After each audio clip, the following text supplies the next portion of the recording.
বান্দা এক পর্যায়ে ওই এলাকার ভিতরে যে ব্যক্তি একটু ভালো ব্যক্তি, তার যোগ্যতা একটু বেশি, ওই ব্যক্তি বলে গোসল করে দাও।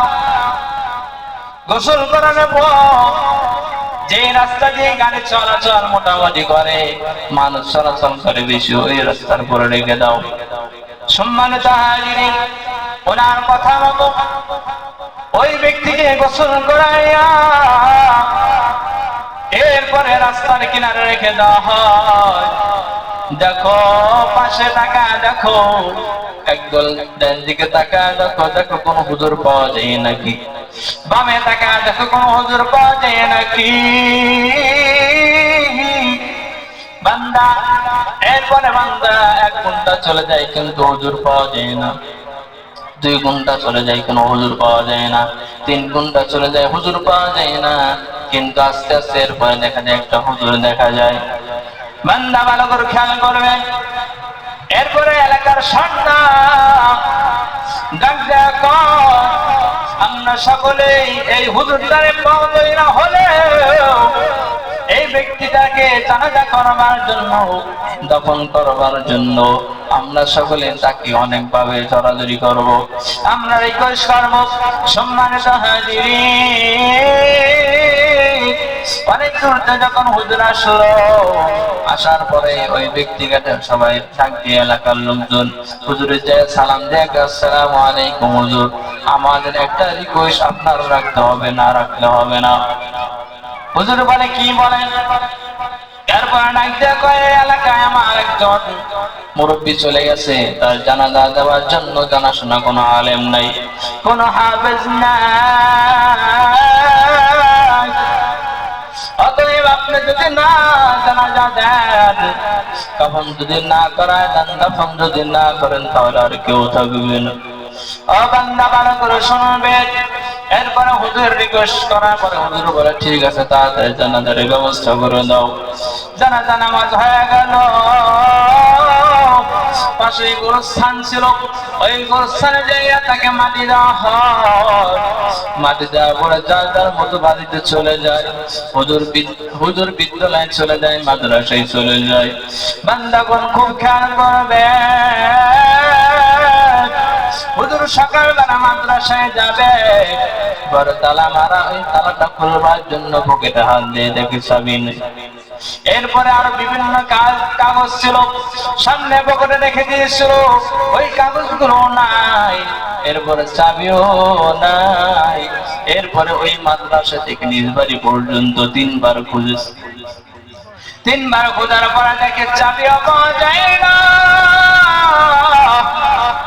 এরপরে ওই কাগজগুলো পাওয়া যায় না। এরপর আবার ওই এলাকায় যাইয়া যে সর্দারটাকে ডাক দিয়ে বলে, আপনার সব লোকজনদেরকে ডাক দেন, আমার অনেক গুরুত্বপূর্ণ কাগজ এবং চাবি এই কবরের ভিতরে পড়ে গেছে, কারণ আমি কবরে না পাইয়া ওই মাইয়াতকে নিচে রেখে দিয়েছি। ওই সময় আমার পকেট থেকে চাবি পড়ে গেছে আর কাগজ পড়ে গেছে, আমি খেয়াল করি না।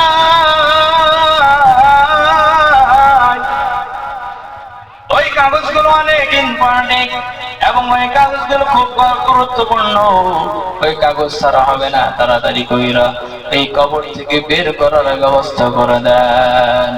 সম্মানিত এলাকাবাসী খুব খেয়াল করবেন। এরপরে কোদাল এনে কবরে যখন এক কপ মারা হয়, সঙ্গে সঙ্গে ওই কবর থেকে এমন একটা সুঘ্রাণ বের হয়।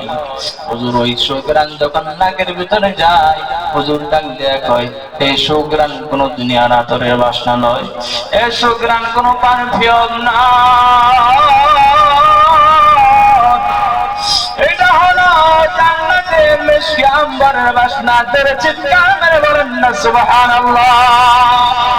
সম্মানিত হাজিরিন, এরপরে যখন কবর করে দেখি ফুলের বাগান, এত সুন্দর করে জাঁকজমক করে ওই কবরটাকে সাজানো হয়েছে, যা দুনিয়ার কোনো সাজানো নয়, ওটা হলো জান্নাতে সাজানো। বলেন সুবহানাল্লাহ। এইটা দেখার পর হুজুরের মাথা গরম হয়ে গেছে।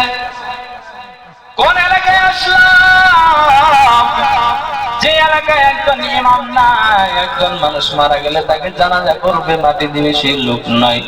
আবার এই এলাকার ভিতরে জান্নাতি ব্যক্তি হয়ে গেল, আমি কিছুই বললাম না। এর জন্য তার আগ্রহ জেগে গেল, এই মুরব্বির বাড়ি কই, আমাকে ঠিকানা দেন। এরপরে হুজুর ঠিকানা পাইয়া ওই বাড়িতে চলে গেলেন। যাওয়ার পরে সালাম দিলেন, আসসালামু আলাইকুম। প্রথম সালামের কোনো জবাব নাই, দ্বিতীয়বার সালাম দিলেন, সালামের কোনো জবাব নাই, তৃতীয়বারে নাই, চলে আসতে লাগলেন। এরপরে পিছন দিকে 7 বছর একটা মেয়ে ডাক দেয়া কয়, হুজুর একটু থামে। ডাক দেয়া কয়, আমি ব্যস্ত ছিলাম, আপনার সালামের জবাব নিতে পারি না। হুজুর আসেন গো, আমার সামনে আসেন। আসার পরে যখন হুজুর তাকে জিগায়, এই যে আজকে মারা গেল, তোমার বাবা মারা গেছে? বলে হ্যাঁ। ওই 7 বছরের বাচ্চা মেয়েটি ডাক দিয়ে কান্না করে আর ডাক দিয়ে বলে, হুজুর আমার যখন বয়স 3 বছর হয়ে গেছে, ওই সময় আমার মা দুনিয়া থেকে বিদায় নিয়ে চলে গেছে। এতদিন আমার মায়ের অভাব আমার বাবা বুঝতে দেয় না, কিন্তু আজকে আমাকে আবার আমার বাবা রেখে চলে গেছে। হুজুর আমি এখন কই থাকবো বলেন? ওই সময় হুজুর তাকে সান্ত্বনা দিয়ে শব্দ শেষ করার পরে ডাক দিয়ে বলে, তোমার বাবা কি আমল করতে বলো? শোনা নেন। এরপর হুজুর যখন জিজ্ঞাসা শুরু করে দেয়, ডাক দিয়ে ওই 7 বছরের মেয়েটা ডাক দেয় বলে, আমার বাবা কোনো ডাক্তার ছিল না, আমার বাবা কোনো আলেম ছিল না, আমার বাবা হাফেজ ছিল না, কারি ছিল না, আমার বাবা ইঞ্জিনিয়ার ছিল না, আমার বাবা একজন সাধারণ মানুষ ছিল। সকালবেলা যখন ফজর আযান হইতো, আমার বাবা সকালবেলা ঘুম থেকে উঠিও ফজরের জামাতে নামাজ আদায় করছে। করার পরে আমার বাড়িতে একটা তক্তা আছে, তক্তার উপরে একটা মোটা বই আছে। ওই বইটা নিয়ে খোলার পরে হাত বোলাইয়া কিছুক্ষণ হাত বোলাইয়া যখন শেষ হয়ে যায়, তো আবার ওই তক্তার উপরে খুব মোহাব্বত করে রেখে দিত। রেখে দেওয়ার সময় চুমু দিত, আনবুকে জড়ায় আমার বাবা ওই তক্তার উপরে রেখে দিত। দুনিয়ার মুসলমান আল্লাহর গোলাম ঠিক এমনি ভাবে আবার রাত্র সারাদিন কাজ করতো, মানুষের বাড়িতে কাজ করতো, খেতে কাজ করতো, জমিতে কাজ করতো। কাজ কইরা যখন সন্ধ্যাবেলা হয়ে যাইত, এরপরে মোমবাতি জ্বালাইয়া এরপর ওই বইটা খুঁজে আবার হাত বোলাইতো। এরপরে মুসলমান আল্লাহর গোলাম হাত বোলাইয়া যখন শেষ হয়ে যাইত, বান্দা এরপরে ওই হুজুর ডাক দেয়া কই, এমন কোন বই আমাকে একটু দেখাইব। এরপর এই মেয়ের পিছনে পিছনে যাইয়া ওই তক্তার কিনারে নিয়ে যাইয়া দেখো, ওইটা দুনিয়ার কোন বই নাই, ওটা হলো আরশ আজিমের আল্লাহ তাআলার কালামুল্লাহ, আল্লাহ তাআলার কিতাব। যারা বলেন সুবহানাল্লাহ।